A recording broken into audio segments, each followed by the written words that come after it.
ये होंडाई सेंट्रो की engine timing, जो ऊपर कैम की है उसका पोजीशन, इसकी फ्रेम होना चाहिए होंडा, ये ऊपर वाली कैम की है,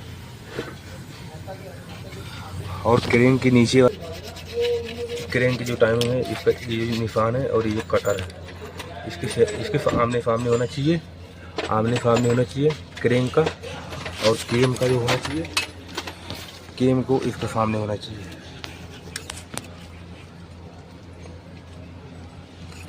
ये जो है इसके सामने और इसके बीच में होना चाहिए पीले वाला। होंडाई सेंट्रो की है टाइमिंग है।